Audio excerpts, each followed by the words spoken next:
ọba bó ṣe ń ṣọlá o ẹ ó ṣe ọlọ́run ọba bó ṣe ń ṣọlá.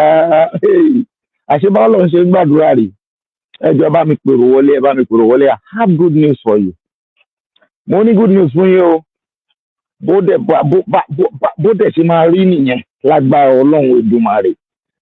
mo ti pe few people, mo ti ń confam ẹ̀ lọ́wọ́ ṣùgbọ́n mi ò tí confam ẹ̀ tán. ṣùgbọ́n mo fẹ́ kí ẹ wá gbọ́ good news tí mo ní fún yín. àṣebọ́lọ́run ní wa lọ́kàn. àṣebọ́lọ́run fẹ́ràn Yorùbá nation. àṣé gbogbo ariwo tó à ń pa àṣé kò ní í já sí pàbó. ẹ bá mi pa àwọn èèyàn wọlé. ẹ mọ̀ pé èmi ò kí ń hera tí ò lọ mọ́nú, mi ò dẹ̀ kí ń parọ́ fún èèyàn. mi ò tí confam story yìí tán ṣùgbọ́n ìwọ̀nba ibi tí mo confam ẹ̀ dé ó ń jẹ́ kí inú mi dùn. mi ò fẹ́ ṣe live show tẹ́lẹ̀. John Boko ẹ bá ní share program yìí. mi ò fẹ́ ṣe live show tẹ́lẹ̀ ṣùgbọ́n atótónu tá a ti ń ṣe lórí ọ̀rọ̀ Yorùbá nation ọlọ́run ti ń jẹ́ kó yield. ọlọ́run ti ń bá wa fìbùkún sí i. ọlọ́run ti ń kò fẹ́ kí làálàá wa kó já sásán. ọlọ́run máa kẹ́ bàbá Akíntóyè fún wa, Professor Akíntóyè. Going by the news tí mo gbọ́ sí wọ́n ti ń pín káàkiri. mo ti wá dórí Sahara Reporters, mo ti wá rí i pé Sahara Reporters náà máa gbé wípé self determination ó ń bọ̀ nínú constitution Nàìjíríà. abẹ́ ẹ̀gbọ́n tí mo sọ self determination wọ́n ló ti wà lára ohun tí wọ́n fi sínú constitution náà máa fi sínú constitution Nàìjíríà pé wọ́n ti ń sponsor bill yẹn lọ́wọ́lọ́wọ́. inú mi dùn, ayọ̀ mi kún gan torí ọ̀pọ̀lọpọ̀ èèyàn ló ti ń sọ̀rọ̀ sí mi. ẹlòmíà pè ní ọkàn ń pariwo ni nítorí mọ̀ ló ń dá sí. ó yẹ kán jagun ni. à ń sọ fún yín wípé ogun nìkan kọ́ ló máa ṣẹ́tù kìíní. gbogbo ẹ̀yin tẹ́ ẹ̀ nígbàgbọ́. mo wá ń pe gbogbo wa, mo fẹ́ ká pariwo kìíní sókè. tó bá jẹ́yọ kan yìí ni Tinubu máa ṣe fún wa. tó bá jẹ́yọ kan yìí ni ilé ìgbìmọ̀ aṣòfin Senate máa ṣe fún wa. ẹ jẹ́ ká gbárùkù tí wọ́n ká pariwo kìíní dáadáa, ká bá wọn pariwo ẹ̀ dáadáa. Self-determination is coming into a substituted clause. mo mọ bó ṣe lè sòyìnbó ẹ jẹ́ mọ́ play kìíní yẹn lọ kí n mọ̀ ṣàlàyé ẹ̀ bí má ṣe ń play ẹ̀ lọ. tí orí Sahara Reporters ni mo mú. ẹ jẹ́ kí n ṣe fún kìíní kẹlẹ̀ rí Sahara Reporters lórí ẹ̀. tí orí kò ń ṣe Sahara Reporters nìkan ló gbé oṣẹ́ ti rí pé wọ́n kọ́ Sahara Reporters síbẹ̀. so tí orí Sahara Reporters ni mo mú, o ni mo fẹ́ lò tí mo fẹ́ kà fún wa. torí ariwo wa ò ní lọ lásán, wàhálà wa ò ní lọ lásán lágbára ọlọ́run Èdùmàrè. ẹ bá mi share program yìí. inú mi dùn, ayọ̀ mi kún gan wípé àṣé ọlọ́run wà lẹ́yìn wa. àṣó lè yá báyìí. clause tá à ń béèrè fún ṣé mo pé mo máa ń tẹnu mọ́, mo ní inú ilé tán tì wá mọ́, inú gàgà tán tì wá mọ́. kì í ṣe Yorùbá nation nìkan náà tì mọ́ bẹ́ẹ̀. gbogbo ẹ̀yà tó fẹ́ gba òmìnira lẹ̀ Yorùbá ní Nàìjíríà odidi ẹ̀yà mẹ́rin àbí márùn-ún ló ti gbé ìgbésẹ̀. Ògoni àbí Ògoni, Ìṣẹ́kiri, Yorùbá nation, Biafra àti Niger Delta. márùn-ún yẹn wọ́n ti gbé ìgbésẹ̀ páwọn fẹ́ di òmìnira. ṣé wàá rí gbogbo àwọn ọba wa tó ń bẹ̀rù sí i agbára ti dé. èyí tí ò bá wá sọ̀rọ̀ síta nù wọn lẹ́yìn eléyìí by October lágbára ọlọ́run wọ́n máa bu ọwọ́ lu òfin yẹn. ó dẹ̀ máa yá bí wọ́n ṣe bu ọwọ́ lu anthem Nàìjíríà láàrin ọ̀sẹ̀ méjì. bẹ́ẹ̀ náà la ṣe máa pariwo sórí eléyìí. àní gbà káwọn Fúlàní Senate, àwọn Fúlàní senators àní gbà kan lu òfin mọ́lẹ̀. àní gbà torí níta tí ń béèrè fún lélẹ̀. ṣé wàá rí bàbá wa ẹyẹ wo ló ń ké wọ́n fi sí ẹni. jọjọjọ o ẹ̀rìn jìnnà sí ẹ o, ìròyìn ayọ̀ ni mo gbé wá o. ṣé wàá rí ní tí bàbá wa Akíntóyè ń sọ nígbà tí ìdẹ̀ ní iye ọ́.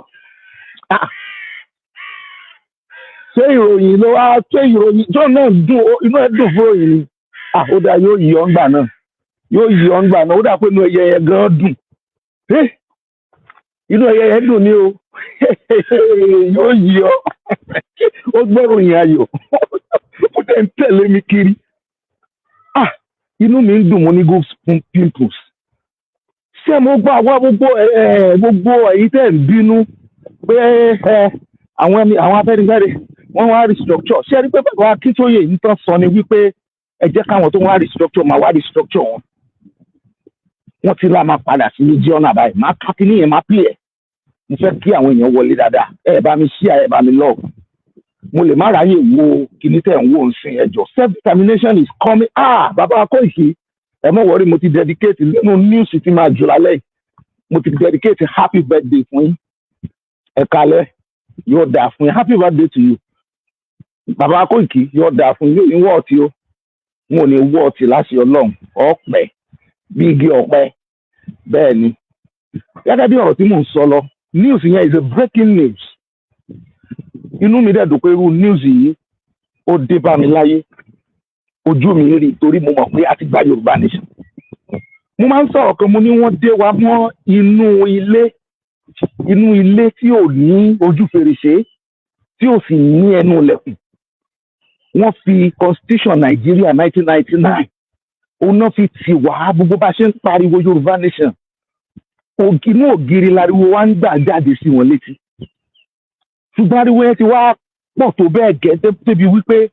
ó ti ṣèkì ògiri ilé yẹn ó ti mi pílà ògiri ilé yẹn gbogbo ẹ̀yin mídíà yóò dáa fún yín inú mi sì dùn pé mo jẹ́ kan nù yín àfọ̀gúnṣe àfọ̀tẹ̀ṣe ìgbà míì a fẹ́ dàrú ìgbà míì a fẹ́ rí bákan ṣùgbọ́n lòun bá wa tó padà torí èèyàn ní gbogbo wa kí àti sọ Ọlọ́run ló bá wa tó débi ó dẹ̀ máa tó tán ká wá bẹ̀rẹ̀ iṣẹ́ lójú pálí lórí ọ̀rọ̀ bíi yìí tí wọ́n ní wọ́n ti gbé dìde ọ̀rẹ́dì ṣùgbọ́n wọ́n fi pamọ́ torí wọ́n ti mọ̀ pé táwọn ò bá gbé ìgbésẹ̀ mo ti sọ mo ní ó ṣeé ṣe kó jẹ́ restructure ló kọ́kọ́ máa wà ṣùgbọ́n total freedom làwọn ń béèrè fún ṣùgbọ́n tó bá jẹ́ restructure náà ló kọ́kọ́ wá òun ló máa jẹ́ kọ́kọ́rọ́ àti fèrèsé tán fi sẹ́nu ọ̀nà ilé tán ti wá mọ́ ìtumọ̀ ẹ̀ ní pé wọ́n ti wá yọ fèrèsé báyìí wọ́n ti pe àwọn bricklayer wọn sẹ́fọ̀ kí tó bá fẹ́ restructure lé for example ẹ wo irú ilé yìí tẹ̀ ń wò lẹ́yìn mi tó bá fẹ́ restructure ẹ̀ báyìí kò ní ìdí kan wó palẹ̀ wọ́n lè ní àwọn fẹ́ ṣe sọ wọ́n ti wá fẹ́ ṣá báyìí Nàìjíríà ká pe Nàìjíríà nílé àwọn kan ń béèrè fún pé kán tún orúkọ Nàìjíríà kan tó yí padà gbogbo ẹ̀ ó ṣe déédéé ṣùgbọ́n ìyẹn ò ní káwa dákẹ́ lórí ọ̀rọ̀ Yorùbá nation òmìnira a fẹ́ orílẹ̀-èdè tuntun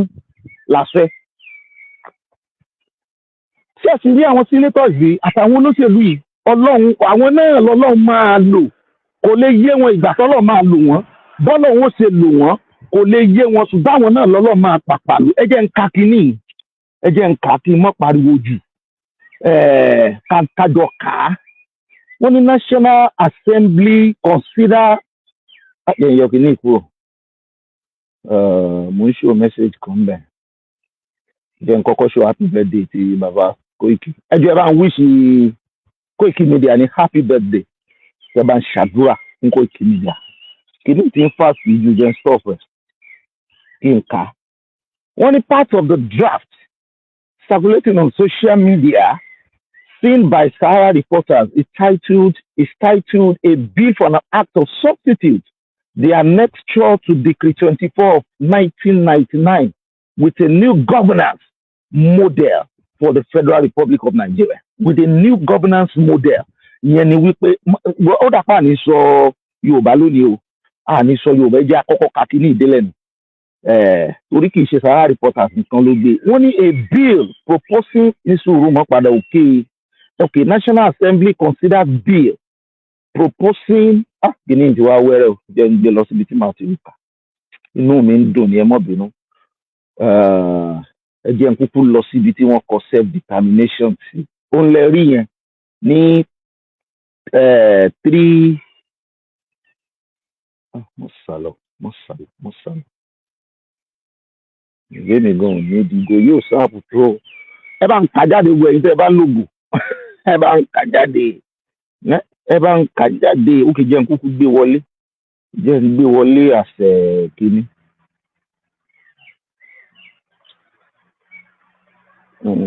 Gbé wọlé o jẹ́ gbé wọlé.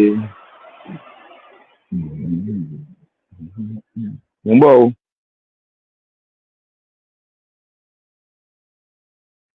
Kìíní ká lè rí pọ́ǹtì ibẹ̀ yẹn dáadáa. Fẹ́ ká rí pọ́ǹtì ibẹ̀. Mi ò ní pẹ́ lórí ètò rárá, mo kàn wá já yín sí ni. Ká wá lọ kà dáadáa, ká lọ ṣiṣẹ́ lórí ẹ̀ torí iṣẹ́ ti dé fáwọn mídíà báyìí. Àti ń gapá báyìí. Wọ́n máa sponsor bíìlì, kò sí nǹkan kan tán, wọ́n rọ́gbọ́n ẹ̀ta. Torí ojú ọ̀nà fèrèsé tá a ti ń wá látijọ́ ìlélẹ́yìí pé clause ń láti wà. Clause ó ń láti wà. Òun lẹ̀ ń wò yẹn ní 3.2. Wọ́n ní every ethnic nationality and people in Nigeria has an unconditional right to self-determination. Àwa kọ́ la kọ eléyìí, àwa kọ́ la gbé bíìlì jáde o. Atẹ́gùn ló bá wa fẹ́ jáde, wọn ò fẹ́ ká mọ̀ o. You don't want us to know. Wọn ò fẹ́ ká mọ̀ rárá, atẹ́gùn ló bá wa fẹ́ jáde o. Ọlọ́run dẹ̀ máa gba owó àwọn sínétọ̀ amọ̀gbọ́n nífẹ̀ẹ́ wa, ṣùgbọ́n àwọn náà lọ́lọ́ máa lò fún wa. Kán ti ẹ̀ fi kí ìyẹn sínú constitution. Ó ti tán.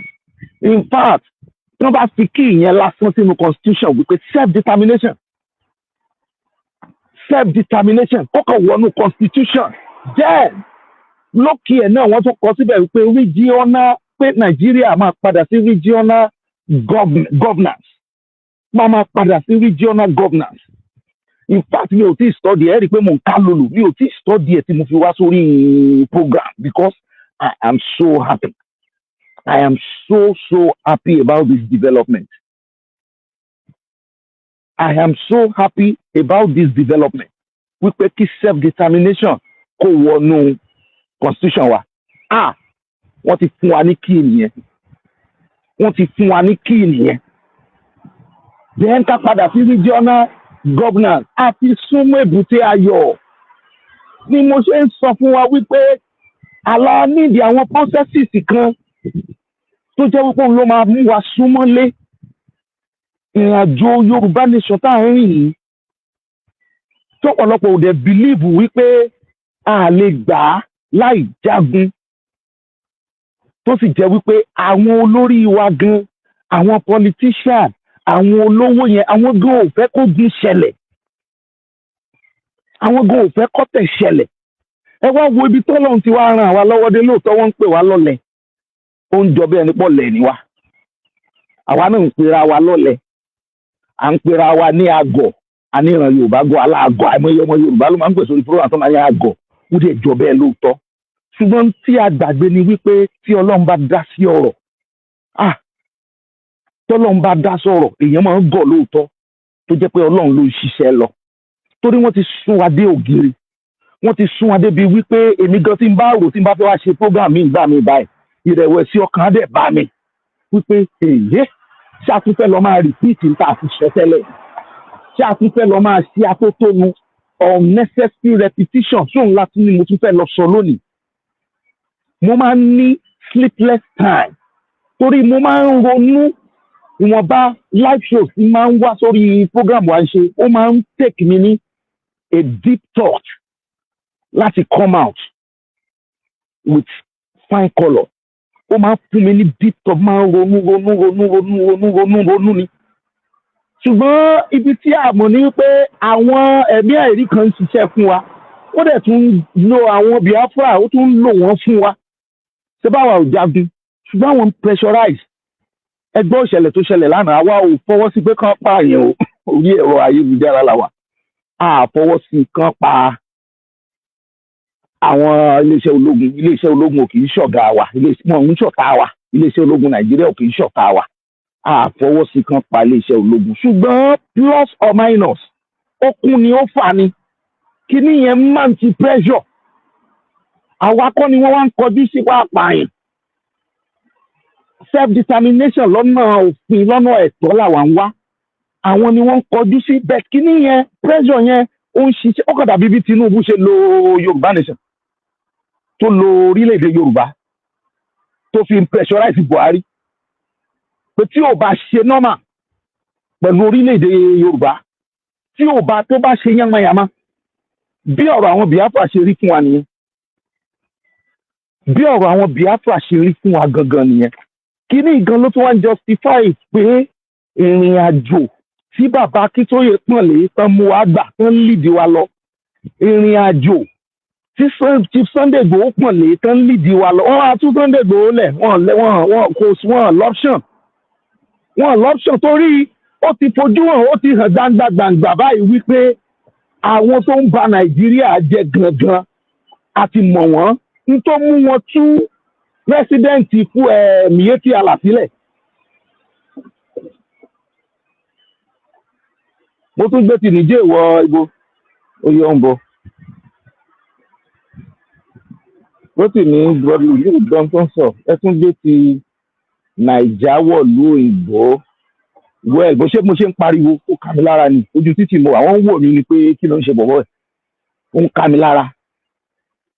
So ohun tí mò ń sọ ni wípé ohun táwọn Biafra dá lára lánàá ẹ wo wàhálà wọn fà ẹ wo bó ṣe kó fúláàgì wọn jáde iṣẹ́ pa ayọ̀lẹ̀ ṣe rí ọgbọ́n orí yẹn lọ́lọ́run fún àwa ọgbọ́n ó jọ bí ẹni pé ayọ̀lẹ̀ ó jọ bí ẹni pa àgọ̀ ìgbà tí Sunday Igboho náà ń wọgbó lọ tán dìfẹ́ǹdì wa ṣe rí wípé nígbà yẹn gbogbo àlà ń pariwo ṣe rí ara lè gba ọ̀nà ogun gbà kínní the best thing ni wípé bíìlì yìí ká gbárùkù tí gbogbo owó ìta bá mọ̀ tá a bá rí olóṣèlú wèrè kan pàápàá jùlọ àwọn tó wá láti ilẹ̀ Yorùbá tá a bá rí olóṣèlú wèrè kan tó fẹ́ ṣe àyọnusọ lórí bíìlì tàbí tó jẹ́ pé wọ́n bá ti bẹ̀rẹ̀ readings ẹ̀ ṣe àwọn pé bí readings mẹ́ta náà máa ń ṣe fún bills kan tó pass ẹ̀ a máa mount pressure speed tí wọ́n fi accent sí anthem kó tó dòfin speed yẹn la máa request wọn kó fi ṣe speed yẹn ẹ lọ study kìíní ẹ máa rí lórí Sahara Reporters máa parí program yìí mo fẹ́ ká lọ take time wa ká lọ study ẹ̀ káwa náà wá lọ jókòó pàápàá jùlọ àwa media káwa strategize lé lórí wípé kí la fẹ́ ṣe ọ̀nà wo la fẹ́ gbé gbà ká tún wá mú ẹjọ́ wa lójú pálí lórí ọ̀rọ̀ yìí ká wá mú ẹjọ́ wa lójú pálí lórí ọ̀rọ̀ yìí gbogbo ọ̀nà tá a bá máa gbà that bill must come to pass that bill àwa tá a láàjágun o torí ẹ̀ ní bàbá Akíntóyè ò ṣe tẹnu àbùkù lu àwọn tó ń wá restructure so onígbà míì tẹ́ bá ń gbọ́ ẹ lè má gbọ́ restructure lẹ́nu wa ẹ lè má gbọ́ lẹ́nu bàbá Akíntóyè ẹ lè má gbọ́ lẹ́nu ti Sunday Igboho tó ti yé yín bet tó bá restructure ó pè àwa especially this self determination tó jẹ́ pé ọ̀nà that's the ọ̀nà tó rọ̀nà iye tí bàbá Akíntóyè ń gbé wa gbà nìyẹn Bíbélì gan sọ lọ́nà méjì ló wà níwájú ọmọ èyí oníkan fẹ̀ oníkan kéré ọ̀nà tó rọ̀nà iye ó ní eléyìí tó pọ̀ yẹn ló líìdì sí ọ̀nà iye ló líìdì sí ibi iye ṣé ẹ rí ọ̀nà tí bàbá Akíntóyè àti Sunday Igboho gbé wa gbà yẹn á wá ju àwọn ọ̀tá yẹn lójú títí àwọn asáwọn ará bí ìmọ̀ tó ń sọ àṣedánilẹ́kọ̀ọ́ tí bàbá Akíntóyè ń fún àwọn ọmọ Nàìjíríà lórí Arise TV lọ́jọ́ yẹn àṣẹ ọmọ tó ń sọ á dẹ̀ sojú bàbá yẹn kò ní sẹ́yìn kí self determination wọ inú constitution torí ara ń tà ń béèrè fún náà ni tí wọ́n ṣe láti 2014 ta ní à ń béèrè fún constitution amendment kò bá má ti dé gbogbo level today ká náà ti ṣe constitution amendment clause tá ń béèrè fún tí mo pè ní kọ́kọ́rọ́ torí wọ́n ní pìrìgbọ̀n sílẹ̀kùn ṣùgbọ́n Ọlọ́run lo ariwo wa nínú ilé tán hawa mọ́ Ọlọ́run lo ariwo wa ó jẹ́ kí ìpìlẹ̀ ilé yẹn ó jẹ́ kó shake ó jẹ́ kí ìpìlẹ̀ ilé yẹn ó jẹ́ kó tremble torí kò sójú fèrèsé ńbẹ̀ kò sílẹ̀kùn ńbẹ̀ ilẹ̀kùn yẹn náà fẹ́ yọ báyìí òun náà ń pè ní cross ilẹ̀kùn yẹn náà fẹ́ kó sí ní tó kà wá pẹ̀lú pé kínní regional kò regional tí wà ní pé kí ìta fẹ́ fi tá a nílò kọ́ sábà fi sínú constitution kọ́ sábà fi ṣe because wọ́n ti lọ ka òun náà kọ síbẹ̀ yẹn pé unconditionally wọ́n fi sílẹ̀ pé on condition àwọn senator tó come up pẹ̀lú kínní ayé wọn máa dá constituency tí kínní ti jáde ayé wọn máa dá ìbá ṣe Yorùbá ni ìbá ṣe Haúsá ìbá ṣe Yíbò káwá rí olórí bú wọ́n jẹ́ tí ìṣépè kankan tó rà kí ìṣépè lórí bí káwá rí senator kan tó lòun máa gbàbọ̀dẹ̀ káwá rí House of Assembly kan tó lòun fẹ́ gbàbọ̀dẹ̀ ilẹ̀ á mú wọn tọ́ba láwọn fẹ́ gbàbọ̀dẹ̀ ilẹ̀ máa mú wọn lórí constitution ilẹ̀ ṣé ẹ̀yin èèyàn mi bí ó ṣe rí lára mi ni mo ṣe wá ṣe program so mo ti ní àní pẹ́ lórí program mi rò pa tí ì ṣe ju 20 minutes lọ I will end this kini now èmi gan fẹ́ lọ study ẹ̀ dáadáa mo fẹ́ ṣe àwọn ìwà mo fẹ́ wádìí ẹ̀ dáadáa mo fẹ́ ṣe iṣẹ́ ìwà jinlẹ̀ tí mo lè lò bẹ́ẹ̀ mo ń wá adaptation tí mo fẹ́ sọ ní o mo fẹ́ wádìí kìíní dáadáa so ṣé ẹ rí wípé Ọlọ́run ti justify wa ó dẹ̀ ti ń jẹ́ kó yé wa wípé ọ̀nà tá à ń gbà ọ̀nà dáadáa ni ó ń jẹ́ kó yé wa wípé ọ̀nà gidi là ń gbà ó jẹ́ kó yé wa wípé ibi tí bàbá Akíntóyè mú wa gbà kì í ṣe inú igbó ẹ jẹ́ ká máa dúpẹ́ lọ́wọ́ Ọlọ́run ká wá fi gbogbo ọkàn sí bíìlì ìyẹn ò sọ wípé a fẹ́ bá wọn wà nínú Nàìjíríà gbogbo tó ń ṣe yìí náà wọ́n lè máa ṣe láti fi tù wá lójú tó sì jẹ́ pé ṣe lọ́lọ́run fi ń pèsè ọ̀nà àbáyọ fáwa wọ́n lè máa ṣe láti fi tù wá lójú pé ẹ̀jẹ̀ àṣẹ restructure yìí máa bá ṣe restructure yìí bójú orí wọn á pé bóyá wọn ò ní pariwo Yorùbá nation mọ́ ṣùgbọ́n tó mú Tinubu lo Yorùbá nation tó mú Tinubu pariwo Yorùbá nation bàbá mi Alhamdi TV afa Akeem nù Ìmáàmù Akeem kọ́hún yóò dáa fún yín mo gbà tí gan Ọlọ́run ọba mo gbà tí gan mo gbà tí ẹ ṣe déédéé lọ́dọ̀ mi yóò dáa fún Ìmáàmù Akeem Ọlọ́run yóò bá fún yín lágbára yóò bá wọ́n jẹ́ sọ̀rọ̀ sọ mo gbà tí Ìmáàmù Akeem mo gbà tí gan so lọ́rọ̀ yìí kí ìtọ́lọ́run fún wa yìí ẹ mọ̀ jẹ́ àfojú tẹ́ńbẹ́lú ẹ̀ o ẹ mọ̀ jẹ́ àjùnú o àmì àṣẹ bàbá Ìmáàmù Akeem ẹ bá ń kí ìmáàmù mi bóun náà ṣe máa ń kí àwọn ìmáàmù ṣé sàlá àléwà sálà mi ẹ bá ń kí ìmáàmù mi Ìmáàmù Akeem mo gbà tí wọn mo sọ lórí afẹ́fẹ́ mo gbà tí wọn gan kìsẹ́nì lèmi o ṣùgbọ́n mo gbà tí wọn gan gidi ni ó dà so kí yìí ẹ mọ̀ jẹ́ aṣọ ọ́nù o ká tẹnu mọ́ kí yìí o kọ́lọ̀ ń gbà sínú ìfún ọba October lágbára Ọlọ́run tá a bá fi ṣe independence ní lábẹ́ Tinubu n tá a mọ̀ gbọ́ ni wípé self determination clause yẹn bí àwọn tó mọ̀ ń pẹ́ mọ́ pé there is a clause bàbá Awólọ́wọ̀ náà ti béèrè fún tí Tinubu bá lè ṣe eléyìí fún bàbá Awólọ́wọ̀ àti ẹ̀bẹ̀rẹ̀ pé kó fún ayé Yorùbá nation a ti mọ̀ pé kò ní jáde wá sọ Tinubu ò ní jáde wá gbọ́ pé Yorùbá nation ṣùgbọ́n nítorí Awólọ́wọ̀ nítorí bàbá yẹn ìtí bàbá ó dàbọ̀ pé bàbá béèrè fún rí pé ẹ fi clause self determination Tinubu ẹ fi fèrèsé sínú ilé yìí tẹ́ ẹ ti ṣe ìgbéyàwó àpàpàǹdodo ní 1914 yìí tẹ́ ẹ fi amalgamate tẹ́ so wá pọ̀ ẹ fi fèrèsé sójú ilé tàbí kẹ́ ẹ fi window ẹ fi fèrèsé náà ní window tàbí kẹ́ ẹ fojú ọ̀nà bẹ́ẹ̀ sódà tí ìgbéyàwó ìbá ṣúwa oníkálukú ọmọ ẹnu ọ̀nà tí ó gbà jáde oníkálukú Sheikh Akeem ni mi ò mọ̀túmọ̀ ẹ̀ bóyá ìmáàmù bóyá Sheikh mi ò ẹ má bínú sí mi o yóò dáa fún yín bàbá wa Wálé Ikújú ni alákàdá ọ̀pẹ́ bí yóò dáa fún yín ẹ bá ń pín prógáàmù yìí tó bá tẹ́ yín lọ́rùn tó bá dénú yín torí mú kí ní ìgbẹ́ bí ẹni pé ẹ gbọ́ ròyìn ayọ̀ o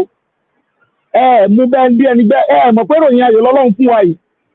ká ṣiṣẹ́ lé lórí gidigidi ni àwa tá a mọ̀ túmọ̀ ẹ̀ àgbà fún wọn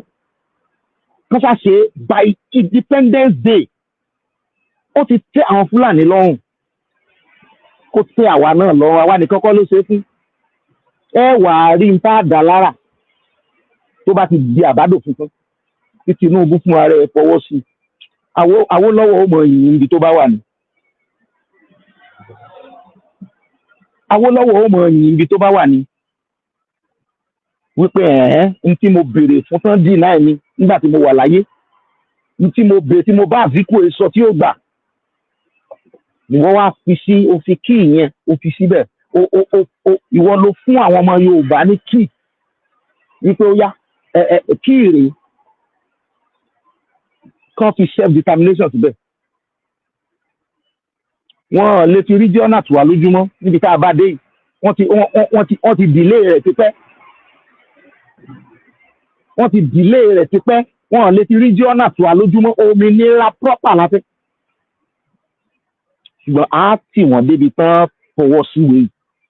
á tì wọ́n á wò wọ́n ẹ̀rí pàápàjẹ̀gbọ́n àfa wàhálà ẹ wò gbà tí Dúpẹ́ fẹ́ jáde tó fẹ́ fa kínní ẹ wò bá a ṣe jáde àgbè sáwọn ìjọba lẹ́yìn náà gbà náà tẹ́mi náà ti ń sọ pé ẹ mọ̀jà ẹgbẹ́ afọdún ṣe kínní yìí o àwọn náà sáré pàápàá wàhálà wọ́n pè àlẹ́gọ̀ afáramọ́ wọ́n pè àǹdàdà ń didi afáramọ́ mo ti ń sọ̀rọ̀ bí àfa àti ìbò àti ìṣe ìkẹ́ àti wọ́n pè àǹdàdà ń didi afárá àṣọlọ máa tu Yorùbá lẹ̀ láti báyìí ọ̀pọ̀lọpọ̀ àwọn màmá tó máa ń pè ní wọ́n á pè wọ́n á ní Bobby èmi àbí mi question pé ṣé o lérò pé kí yín yìí ṣé o lérò máa ní màmá ebi mo fẹ́ yín bẹ̀ ni ẹ mọ́kànlé mo ti sọ̀rọ̀ ẹnu ti fẹ́ bó lẹ́yìn program lẹ́yìn tí n bá rojọ́ 3 hours lórí program mo tún máa ń rò bí another 3 hours lẹ́yìn program lóríṣiríṣi àwọn èèyàn máa pè mí ṣé àwọn live show ni màá ní mi ò sí live show èmi ti wà lórí bẹ́ẹ̀dì mo ti fẹ́ sùn wọ́n á ní ó dáa o àpè yín yẹn wọ̀n ní drop fún a sì fẹ́ bọ̀ sọ̀rọ̀ ní UK ni mo ti ń pè máa ní ó dáa ẹja sọ̀rọ̀ díẹ̀ ọ̀rọ̀ díẹ̀ ìkọ̀kan nù wọ́n lò 30 minutes ìní gan ti wá jókòó pé èyí lèmi tí mò ń máwọn ìyá ìlọ́kànlé àwọn mọ̀mọ́ ló ti ẹ̀ mọ́ pè mí jù lèmi tí mò ń máwọn ìyá ìlọ́kànlé kí ni kí n wá èmi gan tí n bá sọ̀rọ̀ nígbà míì báyìí tí n bá ti parí kọ́ọ̀lù inú wa lọ́mọ ronú gbogbo tí mo sì ń sọ fún wọn yìí ṣé yóò sì rí bẹ́ẹ̀ àṣẹ yóò rí bẹ́ẹ̀ bíìlì yìí èmi ò ní dánu lórí rẹ o n ò ní dánu ẹ sí mi ilẹ̀ jẹ́ ìrìn ṣiṣẹ́ ìwádìí mi dáadáa ẹ jẹ́ Sahara Reporter tí mo rí tó gbé ló jẹ́ kémi náà ní òdìdó torí mo ti rí káàkiri táwọn èèyàn ti jù láwọn news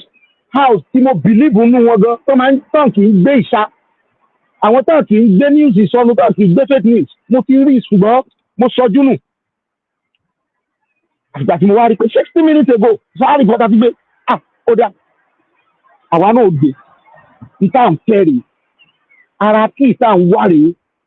ẹja wa máa wá ọ̀rẹ́ fún ọ̀rẹ́ báyìí mọ̀jẹ̀ àbúyàn mọ́ orí àwọn olóṣèlú tí ò pé yìí kán máa wá ọ̀nà tí wọ́n fi dọwọ́ kí ní ìdílé o káwa máa gbàdúrà gidi gbogbo àwọn wòlíì ńlá tó ti ríran sí ọ̀rọ̀ Yorùbá nation gbogbo àwọn àfáà ńlá tó ti sọ̀rọ̀ nípa Yorùbá nation gbogbo ẹwọ́rú ìmáàmù Yorùbá ojúmọ̀ àmọ́ ti àwọn kùjùmọ́ àárín sọ̀yún ní ìfẹ́ àárín ti ọ̀rọ̀ ìgbẹ̀sán kọ́lọ̀ ń sábàwá ṣe ná kí ìbọn sí àlọ́wọ́ kó di òfin kó di ẹni tí ò bá wá lo flag Yorùbá nation nígbà yẹn àmọ̀ pọ̀ tà wà nítorí à ń pariwo ẹ̀ látijọ́ ẹ̀ ṣe nǹkan kan lé lórí mélòó nù yín ló ní flag Yorùbá nation ní orí fóònù lẹ́sìn kẹ́ ẹ fi sójú wíńdò yín kẹ́ ẹ fi sójú wíńdò ẹ wo bí àwọn Biafra yàtọ̀ sí eléyìí tó ṣe lánàá tí wọ́n pa àwọn àmì òtẹ́mi ò fọwọ́ sí ṣùgbọ́n tọ́lọ́run lo àwọn kìíní yẹn fún wa mi ò fọwọ́ sí ṣùgbọ́n Ọlọ́run lò ó fún wa olóye lọ̀rọ̀ mi léye n ò fọwọ́ sí kẹ́ ẹ pààyàn orí ẹ̀rọ ayélujára mo wà láì ìjọba fẹ́ ń gbọ́ mi n ò fọwọ́ sí kí wọ́n pa sójà Nàìjíríà ṣùgbọ́n n tó ṣẹlẹ̀ Ọlọ́run lò ó fún wa ẹ wo bọ́n ti kó fúláàgì wọn jáde lánàá ẹ wo bọ́n ṣe kó fúláàgì wọn jáde ẹ wo bọ́n ṣe jáde tán ẹ wo bí wọ́n ṣe jáde tán àwa náà á mọ̀ ṣe ìrántí ọjọ́ Yorùbá nation báyìí tó a tún ti lẹ́kọ̀ọ́ kan bẹ̀rù torí wọ́n pààyàn lé Sunday Igboho náà wọ́n pààyàn lé Sunday Igboho wọ́n pa àwọn ọmọ Yorùbá kan náà àmọ̀ ṣèrántí wọn tẹ́lẹ̀dẹ̀ àwọn lè jà fún wa níbi tán wà àmọ̀ ṣèrántí àwọn tán pa àwọ̀ wa ní ìpàjà gidijagan irú wọn rèé àmọ̀ ṣèrántí irú àwọn yìí àwọn tán pa yìí kán lè mọ̀ wípé ẹ̀jẹ̀ wọn tán pálẹ̀ kò lọ lásán àwọn èèyàn òdodo tó sọ ẹ̀mí wọn lẹ̀ fún ìran Yorùbá àmọ̀ ṣèrántí wọn àmọ̀ ṣèrántí wọn náà ntí Biafra ṣe lánàá ìrántí àyájọ́ Biafra àwa náà mọ̀ ṣe ìrántí àyájọ́ Yorùbá ní ọ̀pọ̀ àyàn náà ń lé Sunday Igboho Ọlọ́run ló mọ̀ dá bàbá yìí sí fún wa bí nǹkan bá ti ṣe ń gbà náà ṣé báwa náà ṣe gbàgbé rẹ̀ rí táàní náà rántí àwọn tó jà fún wa ẹ mọ̀ jẹ́ táwa Yorùbá náà yẹ abáramọ̀ jẹ́ o ní táwọn yíbò nǹkan fi ń ṣe kíní ju àlọ́ rẹ̀ o àbá lè gbébọn táà lè yàdá táà tún ní lè ṣe ìrántí wọ́n pààyàn lé Sunday Igboho náà Ọlọ́run ló sì yọ ọgbà àwọn tó túlẹ̀ náà wọ́n kó lọ ńgbà yín Ọlọ́run ló yọ bàbá wa Sunday Igboho àwọn bàbá wa náà ń gbọ́ mi wọ́n mọ̀ pé ọ̀pọ̀lọpọ̀ wọn máa ń wo program wa Yorùbá Nation is the destination ẹ ṣe so àwa náà mọ̀ rántí àyájọ́ ọjọ́ Yorùbá Nation kò sẹ́ni tí ó mú àti o tá a ṣe káàkiri ìlú òyìnbó wọ́n ṣe ní London wọ́n ṣe ní South Africa mo ti rí bàbá wa àrólé bàbá tẹ́ntẹ́n náà tán náà rè kí wọn lágodo wọn ń bẹ̀ ní táráàkì àwọn Ìgbò mo wà ní ibi iṣẹ́ lánàá yẹn mo àti parí líìfù ààwẹ̀ tó orí ti àjọsán àti parí líìfù mo wà níbi iṣẹ́ nígbà mo wo program yẹn báyìí mo ní ó dẹ̀ kí n dá sí program yìí o ìyẹn program àrólé bàbá tẹ́ntẹ́n bẹ́ẹ̀ náà ni mò ń wo ti brọ́dà mi Koiki n ò lè dá sí mo kàn rí pé wọ́n ń sọjọ́ ọ̀bí náà ni mo dé ní ìsìn láti ibi iṣẹ́ mo ní jẹ́ n kí fóònù mọ́lẹ̀ bí mo ṣe parí news tí mo fẹ́ jù lálẹ́ ìbáyìí lèmi náà kí fóònù mọ́lẹ̀ tó yóò dà jẹ́ n sáré ṣe breaking news tí mo gbọ́ yìí jẹ́ n fi tú ẹ̀yìn tèmi létí. Yes, remember day for Yorùbá Nation Hero Wálé ikú juni ẹ mọ́ bínú jàre remembrance day ẹ ṣe remembrance day àwa náà máa ṣe for Yorùbá Nation Heroes àwa náà ní heroes ara wọn náà ni bàbá wa táwọn fi gbé ojúkú sórí kò sí tó ní káwa náà mọ́ gbé Awólọ́wọ̀ sórí kò sí tó ní káwa náà mọ́ gbé Awólọ́wọ̀ sókè àti gbogbo àwọn èèyàn tí wọ́n ti lọ lórí ọ̀rọ̀ Yorùbá Nation wọ́n sì fi ìwà òdodo àti ìwà òtítọ́ ṣe torí àmọ́ jẹ́ mùlá rẹ̀ báyìí o n ò sọ fún yín pé easy o ṣùgbọ́n ìròyìn ayọ̀ yìí ó tó ká dúpẹ́ lọ́wọ́ Ọlọ́run ó ń fi hàn wípé lẹ́yìn òkùnkùn biribiri ìmọ́lẹ̀ wà ó ń fi hàn wípé Ọlọ́run bẹ lẹ́yìn ìwà Ọlọ́run mọ̀ sí ọ̀rọ̀ yìí torí in my widest imagination tó bá sọ wípé wọ́n tiẹ̀ lè propose bill pé wọ́n lè propose bill fún self-determination fún regional pé wọ́n lè gbà iná ti jó dórí kókó fún Nàìjíríà wọ́n sì fẹ́ àwọn gan ò fẹ́ràn ogun orí owó tó ń kó jẹ gbógun bá bẹ́lẹ̀ Nàìjíríà wọ́n lè rí jẹ the only way out fún wọn ní nǹkan fẹ́ ṣe the only way out fún wọn ní nǹkan fẹ́ ṣe ẹ̀dẹ̀ wo bí Tinubu náà bó ṣe ń lérí tó ń lé ìka mọ́ àwọn governors báwọn governors wọn ràn lọ́wọ́ òun nìkan ló ń dáṣẹ́ ṣe wọ́n bá wò ní sí Tinubu nìkan ló ń dá governance ṣe Nàìjíríà bí ẹni pé kò sí governors ni wọ́n ràn lọ́wọ́ torí ẹ̀ ló ṣe ń mú wọn báyìí ló ṣe ń pariwo wípé òun ò ní fún wọn ní owó local government mọ́ òun ò ní fún wọn ní owó local government mọ́ òun ò mọ̀ fún àwọn local government fúnra wọn tó wọn mọ̀ gbowó wọn lé ẹ lọ́wọ́ so nídìí èyí this is a good news it's a good news it's a good news tí ò yẹ ká fi ṣeré it's a tangible news kọ́lọ́n wá gbà fún wa kó bá wa ṣe tán kó jẹ́ kí wọ́n fi àwọn klọ́ọ̀sì yẹn ẹ járe study klọ́ọ̀sì yẹn ká mọ̀ rojọ́ jù mo ti fẹ́ mọ wí àtúnwí asán ńlẹ̀ mo ti fẹ́ mọ repeat ara mi ẹ járe study ẹ̀ tí ò bá ní lọ́wọ́ ẹ lọ sórí ìkíní tàbí kẹ́ dúró de news ni wọ́n ju news ní ìsìn àti mo kọ́mọ́ news ṣá kò sí lára news ẹ fẹ́lẹ́ náà ṣe news ṣùgbọ́n wọ́n ju news ní ìsìn ẹ jọ̀ọ́ dáńkọ́ di ìròyìn táàmọ́ jù àwọn àṣírí kan náà wà níbẹ̀ wọ́n fẹ́ change orúkọ nàìjíríà wọ́n ti àwọn orúkọ mẹ́rin kan wà tí wọ́n ti tò àwọn nǹkan yìí tó ń speed tí ó fi ń ṣẹlẹ̀ ń dùn mọ́ nínú tó káwa náà dárúkú ti ń sìn mi ò ní ká gbè sí olóṣèlú lẹ́yìn o ṣùgbọ́n ká tètè gbáǹpá fẹ́ lọ́wọ́ wọn báyìí ẹnu wá yìí ibi tó ti àdé ibi oríire ni ẹ jẹ́ ń lọ ju news yẹn ni mo fẹ́ kẹ́ ẹ lọ wò màá ju news yẹn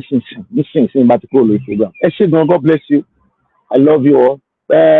Mr. Koiki my good friend the Lord will enrich you he will keep you for ages you will not die young you will reap the labour of your hand lórí ọ pàápàá jùlọ lórí ọ Yorùbá nation you will be justified gbogbo alamawa justified lágbára Ọlọ́run thank you so much I love you we will regain freedom Yorùbá nation yẹn gbogbo àdúrà tá à ń dọ́gbọ́n gbà kò sí gbogbo àwọn èèyàn tó bá comment lábẹ́ comment yẹn lórí YouTube wọ́n á fi Yorùbá nation no going back àdúrà là ń gbà Yorùbá nation no going back àwọn míì àní Yorùbá nation is the final destination àwọn míì àní God bless Yorùbá nation that is prayer báwọn olóyìnbó àwọn USA ṣe máa ń sọ wípé God bless America àdúrà tiwa nìyẹn Yorùbá nation no going back kí Ọlọ́run kó bùkún ilẹ̀ Yorùbá kó bùkún gbogbo ojú tó ń wò mí ẹ ní fojú sunkún ọmọ láṣẹ Ọlọ́run Èdùmàrè ẹ já lọ pàdé lórí news máa ju news yẹn sìn ẹ̀yin tẹ́ bá fi subscribe sí channel ẹ lè mọ rí news yẹn wò ẹ subscribe kán lè gbé notification dandan yín kí ẹ dẹ set notification yín lórí news yẹn náà mo ti fi bọ́ ṣe ń click notification bíi bẹ́ẹ̀lì kékeré lápọ̀ tún báyìí ni ẹ click ẹ wà lábẹ́ ibi tẹ́ fi ń wò mí lórí YouTube God bless you. I see you tomorrow by God's grace. I love you.